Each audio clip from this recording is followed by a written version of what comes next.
Hello students, उम्मीद करती हूँ कि आप सब अच्छे होंगे। ठीक है, और बहुत अच्छे से आप अपनी स्टडी कर रहे होंगे।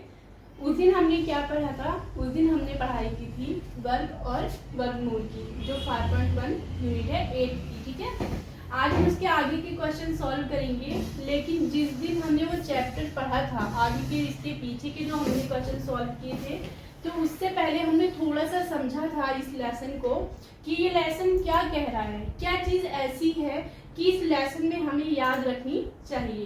तो हमने 3 रूल पढ़े थे उस दिन, आप सबको आई होप कि याद होंगे। आप सब बहुत इंटेलिजेंट हैं, तैयारी कर रहे हैं।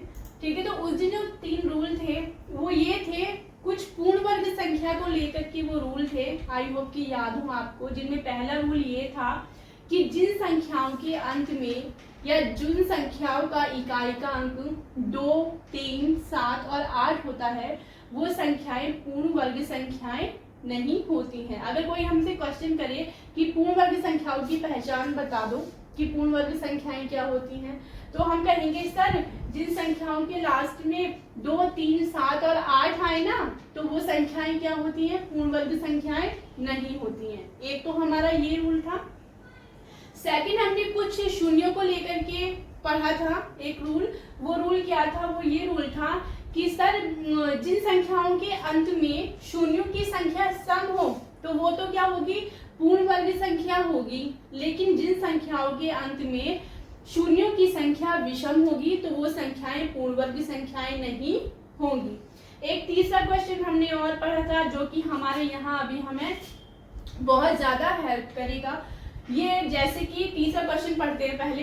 ये क्वेश्चन लिखा हुआ है, निम्नलिखित संख्याओं में से किस संख्या का वर्ग विषम संख्या होगी? तो हमें वर्गों को लेकर भी हमने कुछ पढ़ा था उस दिन। हमने तीसरा नियम ये पढ़ा था कि जो सम संख्याएं होती हैं उनका वर्ग हमेशा हमेशा सम ही रहेगा, और जो विषम संख्याएं होंगी उनका वर्ग सदैव क्या आता है? विषम ही आता है। अब हम थोड़े से कंफ्यूज होंगे, कुछ बच्चों को मालूम होगा लेकिन कुछ बच्चे कंफ्यूज होंगे कि अब ये सम क्या होता है और ये विषम क्या होता है। क्योंकि मेरे पास में जो स्टूडेंट आते हैं ना, उनमें से कुछ को पता नहीं होता कि सम क्या है और विषम क्या है।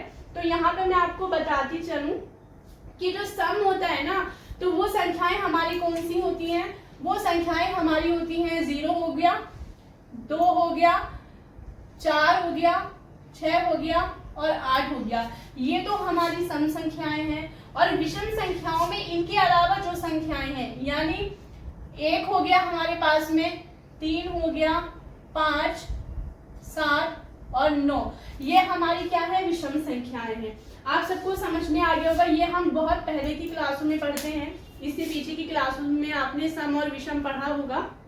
तो 0, 2, 4, 6 और 8 ये तो हमारी सम संख्याएं होती हैं, और 1, 3, 5, 7, 9 ये क्या होती है? हमारी विषम संख्याएं होती हैं।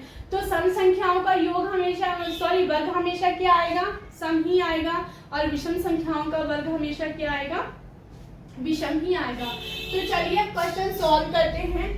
ये लिखा हुआ है, निम्नलिखित संख्याओं में से किस संख्या का वर्ग विषम संख्या होगी? बहुत इजी है आंसर देना, क्योंकि हमारे पास रूल है और हम सबको पता है कि क्या रूल है। हम यहाँ चेक करेंगे कि सम संख्या कौन सी है और विषम संख्या कौन सी है। सिर्फ हमें लिखना ही तो है, हमें कोई आंसर नहीं निकालना है। हमें सिर्फ ये बताना है कि कौन सी संख्या का वर्ग सम है और कौन सी संख्या का वर्ग विषम है। तो हम इन चारों संख्याओं में से सम और विषम संख्या को निकाल लेंगे। 431, इसके लास्ट में 1 है जो कि एक विषम अंक है, तो मुझे पता चलता है कि एक तो 431 मेरी विषम संख्या है। इसको चेक करती हूँ, 2, 8, 2, 6, देख के ही लग रहा है कि सारे सम यहाँ पे अंक आ रहे हैं। तो ये संख्या क्या है? ऑब्वियसली ये सम संख्या है, तो मैं इसको छोड़ दूंगी।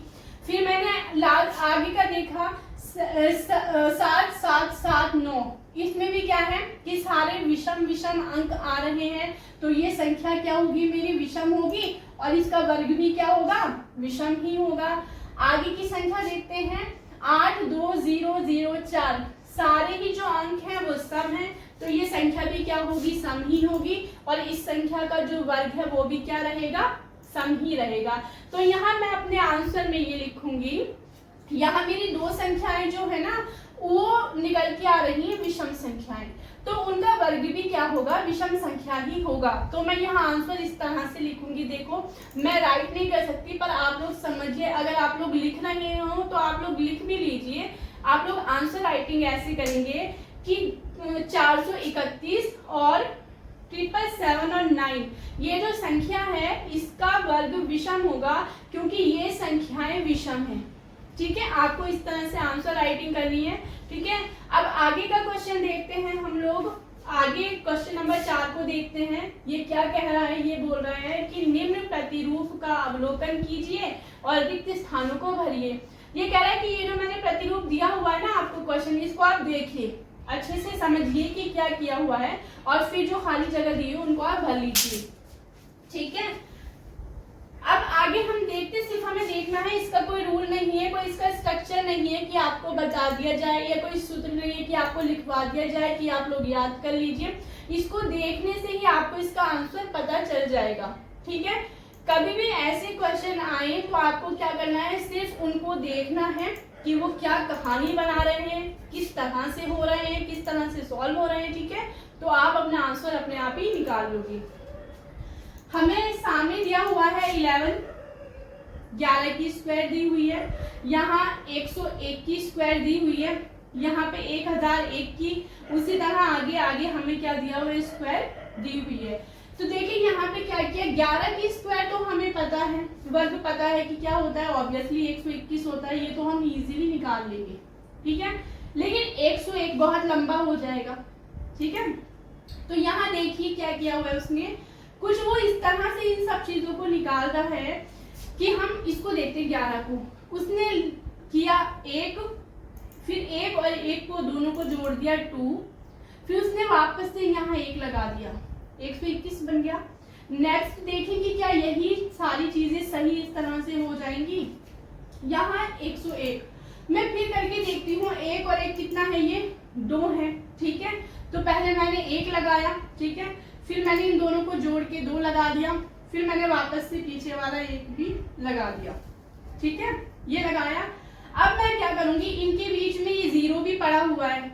ठीक है, तो मैंने क्या किया, बीच में 0 है तो इन दोनों के बीच में मैंने एक 0 को लगा दिया। तीसरा क्वेश्चन में देखूंगी 1001, फिर मैं क्या करूंगी, देखो इसने क्या किया हुआ है, फिर इसने 1 लगाया है, फिर 2 लगाया है, फिर 1 लगाया है। इन दो के बीच में जितने 0 यहाँ हैं उतने ही 0 इन दोनों के बीच में उसने लगा दिए हैं।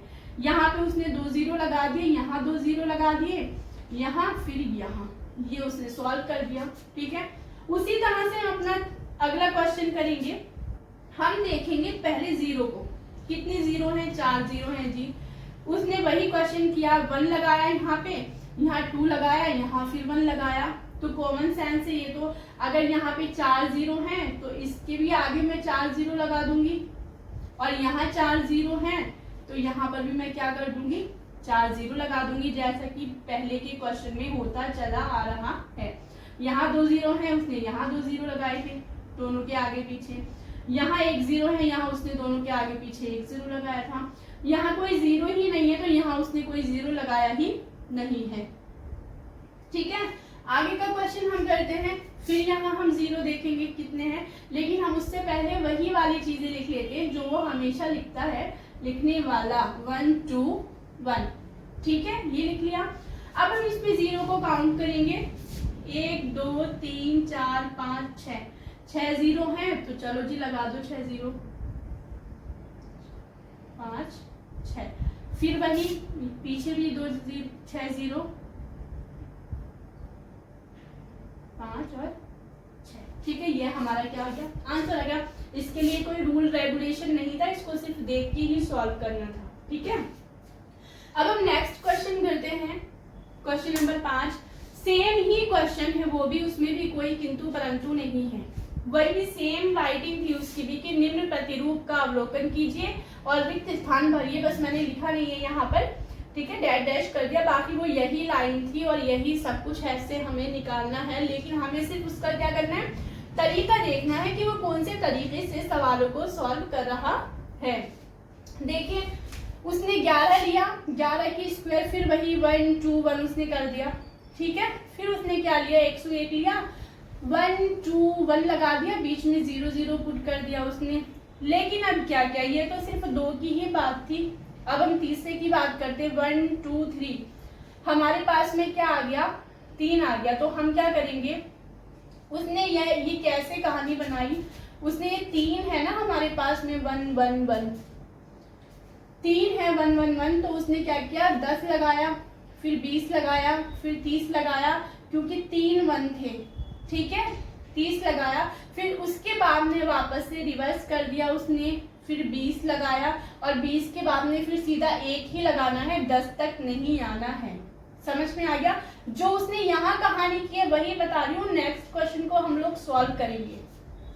यहाँ कितना है, 1 1 1 1, यहाँ पे 4 है 1, तो हम क्या करेंगे, 40 तक जाएंगे, क्योंकि जब यहाँ 3 1 थे तो वो 30 तक आया था, फिर रिवर्स गया था, ठीक है। 30 के बाद 20 आता है तो यहाँ वो 20 लेके आया था, ठीक है। उसी तरह से हम यहाँ 40 तक जाएंगे। हमने लिखा 10, यहाँ लिखा 20, यहाँ लिखा 30, यहाँ लिखा 40, 40 तक ही जाऊंगी, क्योंकि यहाँ पे 4 ही 1 थे।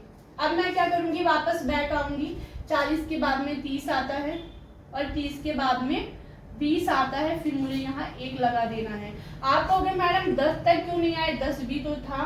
10 तक इसलिए नहीं आए कि जब वो ही 10 तक नहीं आया था तो मुझे आने की क्या जरूरत है, ठीक है। इसीलिए जिस सीक्वेंस में उसने क्वेश्चन को निकाला है, हम सिर्फ उसी सीक्वेंस में अपने क्वेश्चन के आंसर को निकालेंगे, ठीक है। अब नेक्स्ट उसने क्या दिया कि हमें यहाँ की जो रकम है वो देखनी है। तो हम यहाँ देखेंगे कि कहाँ तक हमारी काउंटिंग गई हुई है। हमने देखा 10 है, 20 है, 30 है, 40 है, 50 है, और फिर उसके बाद में रिवर्स है। तो हमें इसको तो चेक नहीं करना, हमें सिर्फ यही देखनी है।